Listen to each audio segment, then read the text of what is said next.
2025 Surat police અપનાવશે કડકાઈ traffic સહિતના નિયમોનું કરવું પડશે કડક પાલન. જો નહીં કરો તો પોલીસ કાર્યવાહી માટે રહેવું પડશે તૈયાર. સુરતમાં જાહેર રસ્તા પર સ્પીડિંગ કરનારા લોકો સામે થશે પોલીસ એફઆઈઆર. શહેર પોલીસ પાલિકા જોડે સંકલન સાધી કરશે કાર્યવાહી. સીસીટીવી કેમેરાની મદદથી ગંદકી કરનારાને પોલીસ શોધી કરશે એફઆઈઆર દાખલ. ઉપરાંત શહેર પોલીસ 45 દિવસ માટે હેલ્મેટની કરશે ચુસ્ત અમલવારી. 45 દિવસ સુધી વાહન ચાલકોને હેલ્મેટ પહેરવા કરશે અપીલ. શાળા કોલેજો સહિતની સંસ્થાઓમાં હેલ્મેટ અંગે ચલાવાશે જાગૃતતા અભિયાન. ત્યારબાદ હેલ્મેટ ન પહેરનારા વાહન ચાલકો સામે ચુસ્ત અમલવારી થકી કરશે કડક કાર્યવાહી. ટ્રાફિક સિગ્નલ તોડનારા લોકો સામે થશે પોલીસ ફરી. લાલ સિગ્નલ થયા બાદ પણ સિગ્નલ તોડી વાહન અંકારતા ચાલકો સામે થશે ગુનો દાખલ.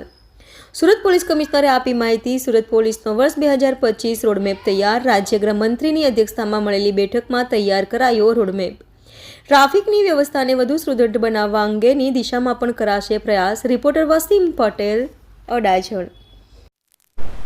એજ્યુકેશન આપે છે અને આ 6000માં 4000 બાળકો આ અલગ અલગ પ્રકારથી ભાગ લઈ રહ્યા છે અલગ અલગ ઇવેન્ટ્સમાં.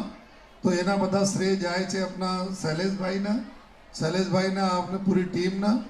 અને આજે અહીંયા મંચ પર વિરાજમાન અમારા ડીઓ શ્રી પરમાર સાહેબ, વાઇસ ચાન્સલર સાહેબ અને બીજા અમારા મહાનુભાવો અને એલપીએસ પરિવારના સભ્યો અને અમારા જેના માટે આજનો કાર્યક્રમ છે એવા અમારા નાના ફ્રેન્ડ્સ અને એના પરિવારજનો.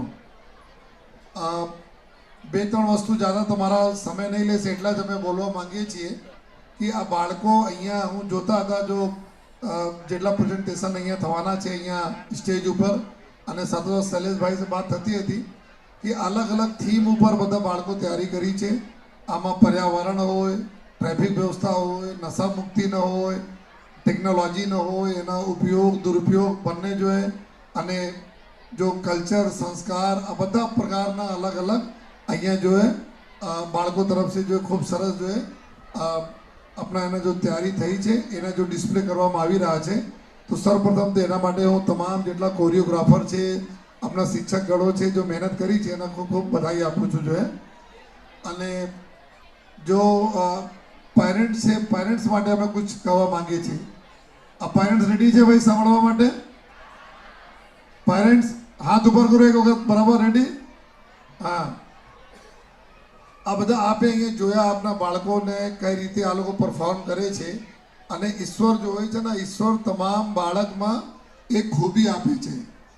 આપના બાળક अपने आप में एक बहुत सारी क्वालिटी ले